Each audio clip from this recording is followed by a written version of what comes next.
The questions remain the same in each of these interviews. The power lies in hearing these amazing answers. My name is Tony Reese, and it is with a great privilege and honor I present to you this installment of My Life Lessons, showcasing senior adults.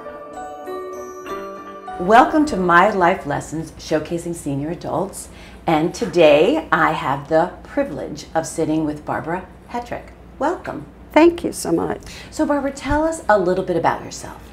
Well, I'm 82 years old, and I am the wife of Paul Hetrich and the mother of two wonderful children, both of whom are in education, one here at Wyomissing and one in the Exeter School District. Julie is an administrator, and Tim just came back from correcting AP exams in Cincinnati. He teaches AP courses, economics and history. And he read 4,200 exams. They each have two children, and all of our grandchildren are either in college or have graduated. I was born here in Reading, and I lived in Hyde Park, which is a suburb. Went to Muhlenberg High School, and then I went to the Reading Hospital School of Nursing. I worked there in delivery room, and eventually my husband was at Yale, and so I got a wonderful job at the Yale School of Medicine, and that was in infertility, working with one of the specialists who developed a lot of the things in infertility today. We have lived many places. Paul's a pastor. Lived in Connecticut, Philadelphia, Collegeville, Fleetwood, Chester Springs, and now we're here at the Highlands. Okay. Well, thank you so much for being here and part of this project. So let's go into the project. Okay. How do you define a great life? I define a great life with a lot of experiences, taking advantage of life itself in the sense that you are free to really do what you want to do for the most part. And a life full of love, a life full of peace and joy. I have a strong faith. My faith is important, but I think living life to the fullest, and that means not just to yourself, but to reach out to others and to appreciate all people and just to appreciate the world as a beautiful place in which to live in this life. How has the Highlands added to this great life? Well, I think the Highlands, I worked here as a nurse when it first opened with the people in the apartments, and my husband is also responsible for building one of the other nursing homes here, or retirement communities. I don't like the word nursing homes, but we are assured here of continuous care, which is marvelous. And we're here together, which is a blessing. We've moved in together as a couple. And we have many friends here at the Highlands where we've become quite involved, but we're still involved on the outside in many, many ways. So we have to limit that as well. But the care is excellent, the food is excellent, the people are very nice.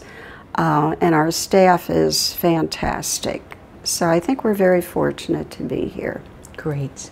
So who were your heroes or role models as a child? As a child, I was a Depression child. And so we did not have money to do vacations and all that sort of thing. I spent a lot of time with my mother, and that's why I like being a homemaker today.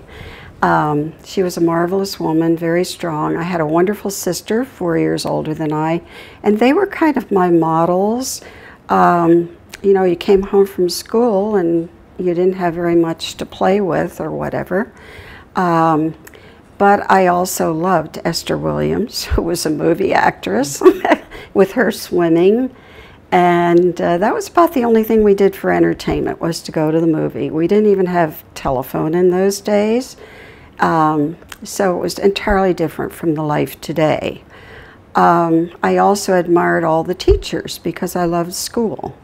And I'd come home and what I had was a big, not really big, but I mean a large size blackboard. We called them blackboards in those days, and that's where I would play school. and or either that or dolls, so there wasn't much to do.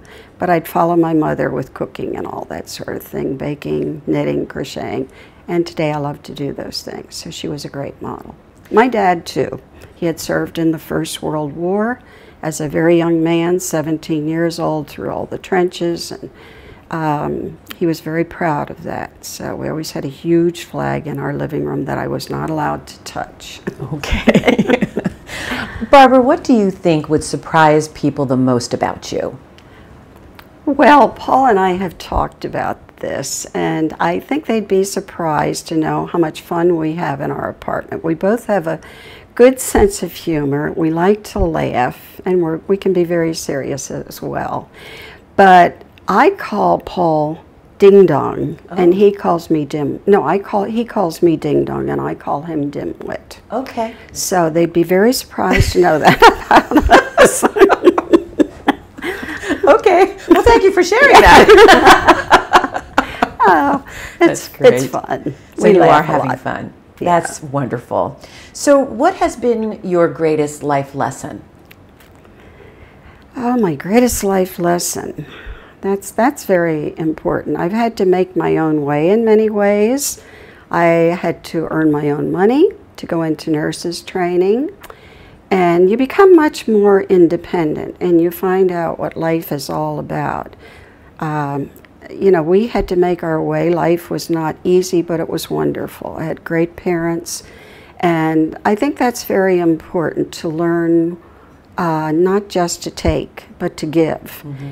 And also to learn to take care of yourself and to take care of others. So I don't know if that's really my life lesson, but that's what I feel life is all about. How have you had the opportunity to, as just an example, put that into practice during your lifetime? Oh my, well, I've done a lot of nursing. I like caregiving. We hosted an Ethiopian student in our home when we lived in Collegeville.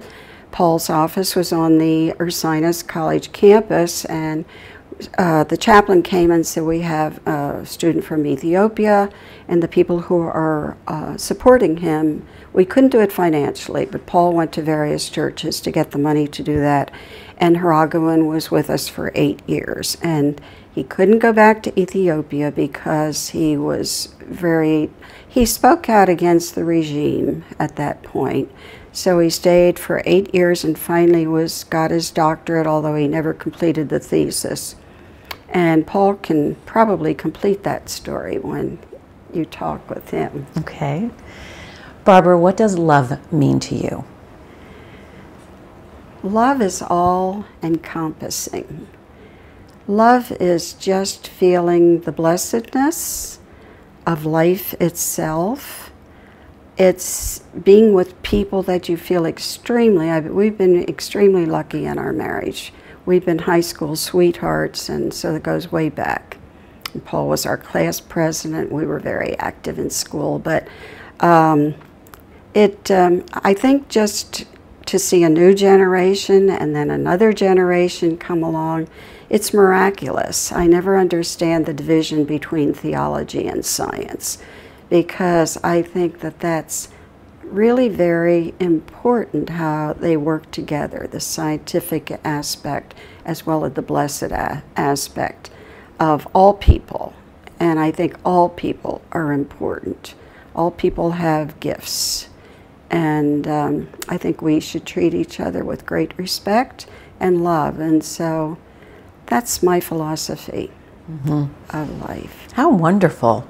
How wonderful. Just the words you use, magnificent and joy. Well, thank you. I feel that internally. And I feel so often we're resentful and we build up anger in ourselves that is depleting to ourselves and our health, our mental health, and our physical health. Barbara, how would you like to be remembered? I would like to be remembered as hopefully a good friend and a beloved wife, a Grammy, which is very important. We try to, whoever our granddaughters or whomever are dating, we try to say, wow, I'm Grammy. And my husband says I'm Grampy. So I would just hope to be remembered as a person who was a good friend and who just enjoyed being with everybody.